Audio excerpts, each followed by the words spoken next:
Okay, let's begin with breaking news. A plane and helicopter collision has sparked a desperate search and rescue operation in the U.S. state of Virginia. We're looking at live pictures there of the scene. The American Airlines commercial plane and a military helicopter crashed near the airport in Arlington County. News agencies are citing the U.S. Army that 3 soldiers were on board that helicopter. Now, we know at least 2 bodies have been recovered so far. All takeoffs and landings have also been stopped at the Ronald Reagan National Airport. Emergency services are at the scene. Let's go straight to our correspondent, Shihab Rattansi. He is now live for us in Arlington, Virginia. He joins us on the phone. Shihab, it's been about 2 hours now since that collision took place. What more do we know about what is going on at the moment? We're actually on the banks of the Potomac, directly opposite the scene of the crash. We now know American Airlines 5342 was coming in to land just before 0200 GMT when it collided with an Army Black Hawk helicopter. There were 60 passengers on board this American Airlines flight, 4 crew, and there were 3 aboard the Black Hawk helicopter. Now, as you can imagine, there's a desperate search underway for survivors. The latest information we had was that at least part of the fuselage of the airplane is submerged, and the divers are on the way. Up to this point, we've mainly seen the boats from the Coast Guard and from the fire service and local authorities who are if you're watching the live pictures, you can possibly see the red flashing lights. Those appear to be the boats that have just actually emerged en masse on the scene, or rather a fleet of them just emerged. I mean, clearly what we're all concerned about now is whether anyone will be able to survive the cold temperatures of the Potomac currently, or the risk of hypothermia is very real. But from what we understand, the divers haven't yet arrived. We did see helicopters, though, that have been combing the Potomac for some time now with their searchlights, looking for anyone who may be in the Potomac.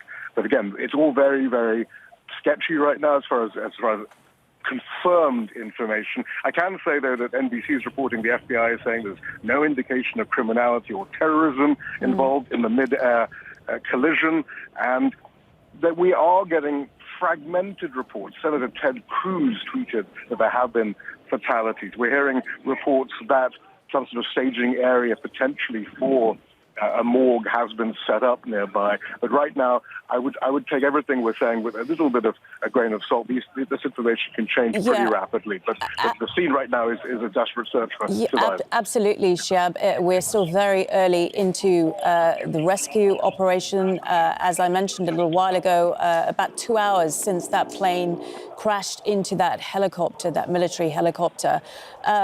We are looking at the live pictures. It is hard to tell exactly what is happening. It is after 11 o'clock at night, I believe, where you are. It is dark. It is freezing cold. We're hearing reports that the plane has split in 2 with some of the planes submerged in the water. The helicopter's also upside down in the river, we hear. Again, according to reports, you are at the scene. Can you describe to us a bit more about what you can see and what you can feel? For those of us watching, describe how cold it is over there and how challenging it must be to carry out a rescue in these conditions. Well, actually, it's not as cold as it has been on recent nights. We're about 4 degrees Celsius right now, so we're not sub-zero right now. It has been very, very cold for the last 2 weeks. However, that is still very, very cold, and we understand the water temperatures are very, very, very cold. It's a moonless night, which isn't helping any rescue efforts as well. But we can just see that bank of flashing lights I'm sure you're looking at as well. And given, I mean, again, we never want to assume or try and figure out what's going on without the actual proper information. But I think we can only assume then that if these reports are true, that at least part of the aircraft is submerged, another part isn't, then we can only assume that those lights are surrounding the fuselage. But I mean, I suppose what's really concerning is the video that was taken from a nearby camera I believe, at the Kennedy Center, which is the arts venue, and eyewitness reports which suggest there was some sort of when the collision occurred, there was some sort of fireball potentially, and then the plane just dropped out of the sky. So that's really what's so concerning. This is a really busy flight path. The DCA has flights every few minutes, clearly taking off, landing. It's also really busy airspace for helicopters, for other planes, but everything theoretically should be meticulously guided on these flight paths. It's very difficult. You don't get clearance to fly on these flight paths unless everything is being theoretically meticulously tracked. And of course, the technology these days means that such a collision shouldn't happen. There should be so many warnings that would be both in the helicopter and the aeroplane if a collision is imminent. But again, these are questions for tomorrow and elsewhere. Right now, I think the question is, has anyone survived? Indeed. Okay, Shihab, good to talk to you. We'll leave you there for now as you collect more information. Shihab Rattansi there for us, as he said, near the scene of the accident at the Potomac River. Let's get more with Keith Mackey. He's an aircraft accident investigator and an aviation consultant. He's also a retired pilot who has flown into Reagan National Airport many times. He joins us live from Ocala in Florida. Keith, many thanks for your time today. So there's a lot to unpack about what might or might not have happened. But I want to start first with the rescue operation, which is underway right now. We can see from the pictures, the live pictures, that clearly there's a massive emergency response underway. A race against time, I guess, at this point, to try and get anyone out alive. Tell us about the challenges involved. Well, we're concerned primarily about the water temperature, which I understand is about 4 degrees centigrade. And the survival rate is about 15 to 20 minutes in waters that temperature. Now, it's possible that they could survive for longer. The question is, did they survive because of the damage occurred during the crash or because of hyperthermia? We really don't know at this point. It's an unusual situation in Washington.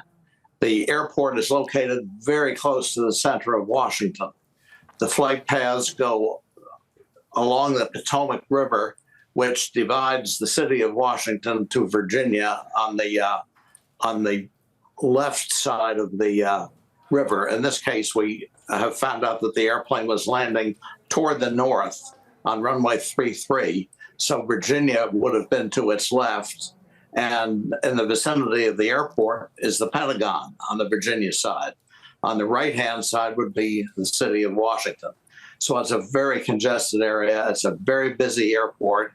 There are actually 3 runways there, but they intersect. So you can't treat them as if they were parallel runways. So the airplane departing would have to wait till it was clear on an airplane landing. So that'll be a consideration. Now, my understanding is the collision occurred somewhere around 400 feet. Helicopters would generally fly at that altitude in that area, but the aircraft, of course, would be descending from a higher altitude on its approach course. The controller, we understand, called the helicopter pilot and asked him if he had the airplane in sight. I don't know what the response was, but the pilot of the airplane would be looking down through all those lights that you can see on your television right now. So it's very difficult to pick out the helicopter in that congestion of lights. It would be easier for the helicopter pilot to see the airplane, but we don't know if that happened. So all these things will be... Apologies, Keith. Given everything you've described, given the fact this is a very sort of congested airspace, a very controlled airspace, we know there are a number of military bases in the area near the airport. How could something like this even happen? How would the 2 sort of planes and the helicopter have even managed to get that close to each other? Well, that's a very good question. The airplanes go up and down that approach course all day long. That's basically the only approach to the airport is north up the Potomac River if the winds are out of the north, and south down the Potomac River if they're out of the south. So the airplanes never stray very much than the center line of the Potomac River. Now, the helicopter, that's a different situation. The airplane pilots, we can be pretty well assured, fly into that airport regularly, and they're very used to the control procedures. The helicopter may have been from somewhere else. It'll be interesting to find out where they were based and what knowledge they had of the area. And that'll, of course, be a part of the investigation. You mentioned that it was freezing cold. Can you tell us a bit more about what the rescue operation would actually involve at this point? Our correspondent was telling us that the divers are not yet at the scene. What is the priority right now? Well, the priority would be to get to the aircraft, depending on how badly the aircraft is broken up. There was a report that the fuselage, or at least a portion of it, was floating. That would be a good sign if that were true, but we'd want to get the passengers out of the aircraft, obviously, and into a warm environment or some kind of a shielded environment where they could get medical aid, if in fact there are any survivors. And we don't know that one way or the other. We had a report that 4 people were pulled from the aircraft, but the report didn't state if they were bodies or living people. So I'm sure we'll find out in a short order what the true situation is. What can you tell us about this commercial aircraft? 60 people on board, we believe, or around 60. I mean, would you consider this a big aircraft? No, it's a relatively small aircraft. It's operated by American Eagle, which is a subsidiary of American Airlines, but it is a different airline entirely.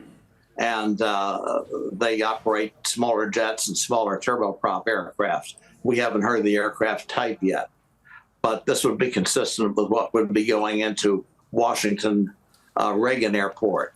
The main airport for Washington is Dulles Airport, where international flights would arrive.